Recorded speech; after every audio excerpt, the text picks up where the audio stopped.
Velkommen til The Concerny. I dag der har vi fået nogle gæster her ind i studiet, som gerne vil fortælle om nogle oplevelser og ting, de har oplevet. Først så har vi Jørgen, som gerne vil fortælle om en sjov oplevelse, han har haft. Hej Jørgen. Goddag. Hej. Goddag. Ja, okay.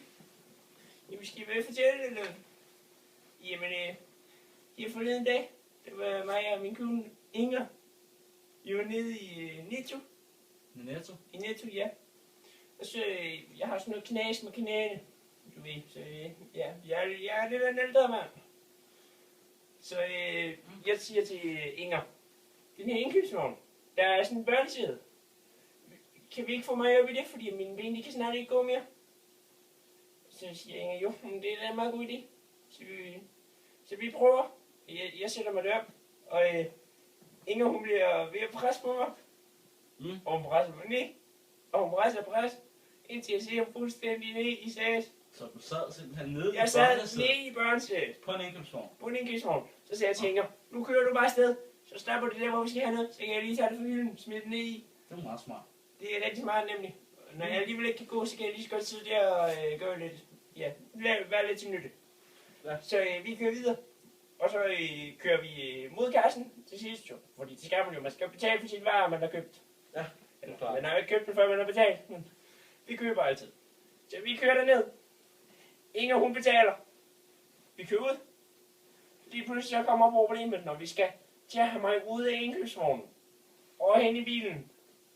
For der sker simpelthen det. Jeg ved ikke, om I har set det i nyhederne. Men jeg ser simpelthen fast i indkøbsvognen. Ja, det er meget muligt, du synes, det er sjovt. Det kan godt være, du synes, det er sjovt. Men det synes jeg godt nok ikke. Jeg sad fast i den indkøbsvogn. Og vi kunne ikke... Det var meget undskyld, at jeg synes, det er sjovt. Men altså, det er bare... Yeah. Jeg synes bare, at måske det er sjovt, at du som voksen mand forsøger at sætte dig ned i barnesæde på en indkøbsvogn. Jamen, knæ, de kan jo ikke mere. Så må jeg jo sætte mig ned i det sæde jo. Hvordan kom du så ud? Altså, jeg kan jo se, at du er kommet ud. Jamen, det skal jeg jo fortælle dig, unge mand, hvis du lige kan vente lidt jo. Ja, okay, sorry. Okay. Ja, undskyld. Men Inger, hun prøvede bare at hive mig op. Men hun kunne ikke. Du ved, de der svage arme på de gamle damer der, de fungerer ikke så godt. Nej, det ved jeg sgu. Og jeg kunne heller ikke selv komme op. Men det er jo klart, når jeg sidder fast, så er det lidt svært. Men så er det med, at vi tænker, vi må ringe til brandvæsenet. Brandvæsenet? Så vi ringer efter brandvæsenet. De siger, vi er der om 10 minutter. Fordi det var åbenbart ikke så vigtigt. Nå. Så vi prøver bare selv, mens vi venter. Og der begynder at samle sig en ordentlig flok af mennesker rundt om os, som bare står og glor på os.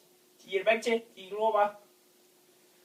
Og mig og Inge, vi bliver ved med at prøve. Og til sidst så kommer brandvæsenet. Viu. Og de kommer bare fræsende hen til os. Og så stiger den ene brandmand ud, og den anden brandmand stiger ud. Og så kigger de lige på mig, og så flækker de at grine. De begynder simpelthen at stå og grine af mig, midt i en pinlig situation. Og jeg sidder bare i den der vogn, og kan ikke gøre noget. Ja, det kan jeg godt. Så jeg siger til dem, nu må I fandme ned med at tage jeres job seriøst, og så må I komme og hjælpe mig ud af den her. Det kan jeg godt sige, det er ikke sjovt det der. Så de tager sådan en, jeg ved ikke hvad det er, sådan en heksaks eller sådan noget. Og så må de komme hen, og så prøver de at klippe den af, men det kan de ikke. Så de tager sådan en ordentlig skæring, du ved, sådan en, det ligner sådan en, de skærer kebab med nede hos shawarma-manden. Men det er det nok ikke. Men så går de hen, og så skærer de mig fri. En vinkelsliber. Ja, det kan meget muligt være. Okay. Og så sidder jeg her nu. Det var noget, du var ude for, ja. Ja, det var noget af en sjov oplevelse. Men det var ikke så sjovt, at jeg sad der, men nu kan jeg godt grine af det og kigge tilbage til det. Ja. Jeg vil sige, at du første jeg har hørt om, der er siddet fast i en indkøbsvogn, og så må blive skåret fri af brandvæsenet. Jamen, jeg har heller aldrig hørt om det i mit 65-årige lange liv. Før. Så jeg er også den første for mig. Og det er da sjovt. Men det står jo på BT's hjemmeside. Ja, det hele. Gør det det? Ja, det gør. Så kan I, til jer ser nu, så vil jeg foreslå, at I går ind på BT's hjemmeside, og så går I ind, og så finder I, så kan I søge under det. Og så kan I gå ind, og så kan I se, og så kan I læse hele Jørgens historie, han har skrevet ind i en artikel med BT. Ja. Der kan I se, der kan I simpelthen læse Jørgens erindringer, det hele. Ja. Skrevet ned, og det er meget fint, og jeg ved, du elsker digte, Jørgen. Jeg elsker rigtig meget digte. Så jeg kan se her, at de er skrevet ind som et digt. formet meget fint. Det ser det fint, det er som et digt. Du minder meget lidt om Jørgen Let, på en eller anden måde. Okay? Tak skal du have. Jamen, hvad? Det er godt. Super. Ja. Men nu kan jeg se, at den er ved at være blevet Men mange. jeg kan lige give en lille linje. 2 linjer fra mit digt. Ja, lad os Det var en meget pinlig situation at sidde i denne indkøbsvogn. Den var fyldt med råbrød, kartofler og dejlig torskeovn. Nå, Ja, det var lige 2 linjer, jeg lige havde lyst til at lige at give jer. Men altså, den var ikke helt fuldendt, så jeg laver kun et golfklap på den her. jamen, det er bare i orden. Du skal, jeg tror, du har læst det hele, så du ved, det her resten er godt. Det er godt. Så vil jeg sige tak, fordi du ville have mig ind her. Jamen, det er mig, der siger tak. Ja, men Vi ses. vi ses. Ha' en fortsat god dag. Jamen, i lige måde. Det var sådan en lille historie om Jørgen, der skulle fortælle om sin lidt bizarre oplevelse. Det er første gang, jeg har haft en inden, der har haft sådan en bizarre oplevelse. Altså, jeg har jo haft før inden. Der er den mærkeligste ting, som vi nok har set. Men lige Jørgen. Der var måske... Men jeg vil anbefale, at I går ind på BT's hjemmeside, og så kan I gå ind, og så kan I se hans digt om hans erindringer om den her episode. Så jeg synes selv, den var lidt sjov, det her digt. Men ja, ellers kan I gå ind på vores hjemmeside, The Consonic, og så kan I læse om det. Så ja, det var lige første halvdel af vores show i dag. Ja, jeg ved ikke om vores næste han er klar, det er han. Nu vil jeg få François Hugles ind, og han vil gerne fortælle om hans nyeste opfindelse, han har lavet. Goddag. Jamen, goddag. Ja, Og du er franskmand? jamen det er jeg. Altså, Ja, halv ja. franskmand, halv dansker, har jeg hørt noget om, fordi du er god Ja. til dansk. Jeg er rigtig god til dansk, og det er også derfor, at min accent den er sådan lidt mærkelig. Ja. Fordi vi har mange forskellige internationale mennesker i min familie. Okay. Så min accent den er sådan lidt forskellig. Okay. Så ja, men jeg skal jo fortælle om det nyeste nye inden for ansigtsbehandling. Det er hvad, jeg vil lige bryde ind, og så vil jeg sige, François han er doktor i helse. Ja. Jeg har 2 doktorgrader inden for helse. Så jeg er Dr. Ygles. Ligesom Dr. Holm. Vi er bare ikke inden for det samme. Men jeg skal fortælle jer om det nye inden for ansigtsbehandling. Nu kan jeg høre, min telefon den bimler og babler. Men den må lige blive liggende. Det er sikkert bare Ole Henriksen, der er lige ved at fat i mig. Ja, det har jeg også hørt noget om. Du er gode venner med Ole Jeg er rigtig gode venner med Ole Henriksen. Den tager vi lidt senere. Den tager vi senere, ja, den tager vi senere. Men nu skal jeg bare høre. Det er simpelthen snegle.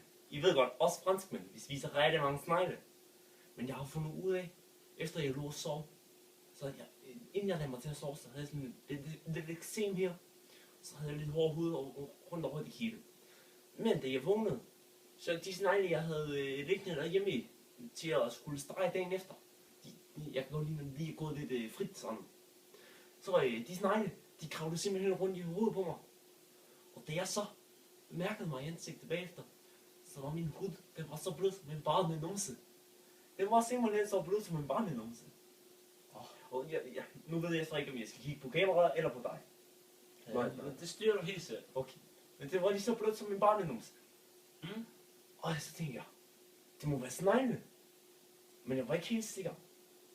Så jeg tænkte, jeg har meget hård hud på mine fingre.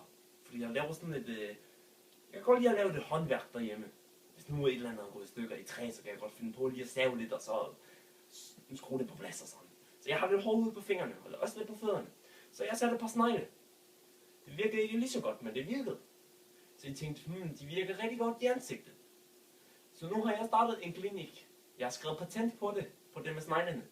Så jeg er den eneste i hele verden, der kan få lov til at lave det her med sneglene.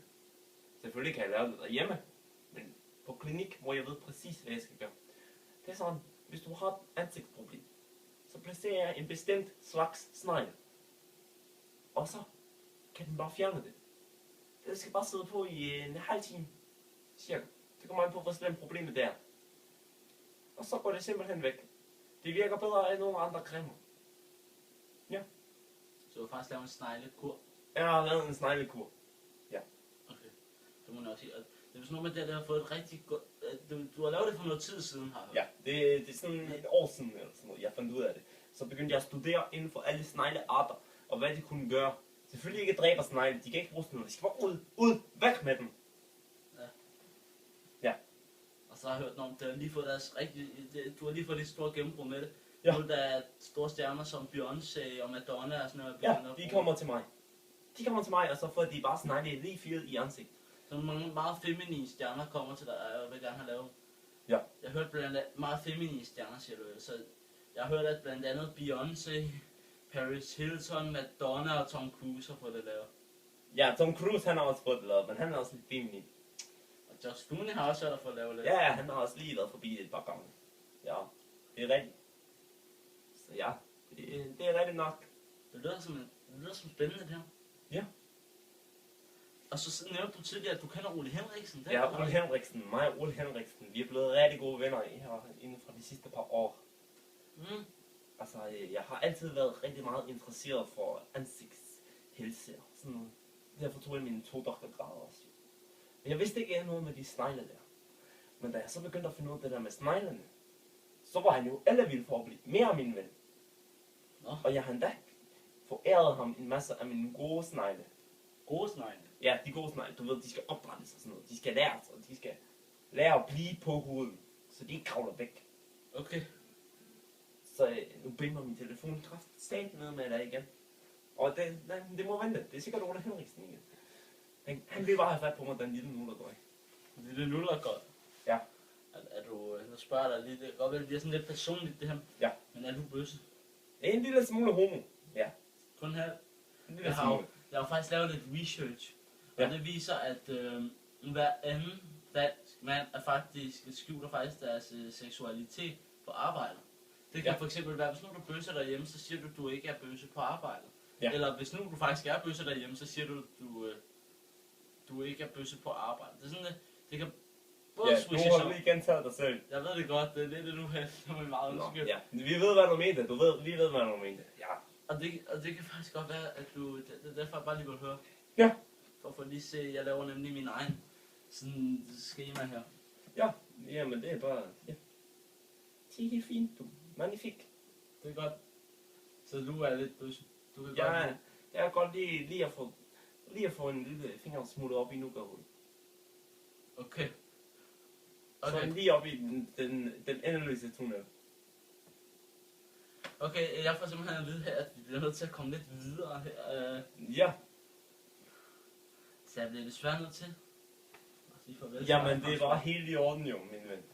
Du må bare ringe til mig, du har mit nummer. Skal Så må jeg? du ringe til mig, hvis du skal bruge nogle snegle. Det skal jeg. Eller en lille finger op i nukkahullet. Ja, men du må have det. Jo tak, jo tak.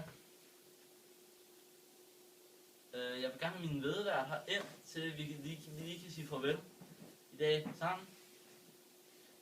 Og sige so long.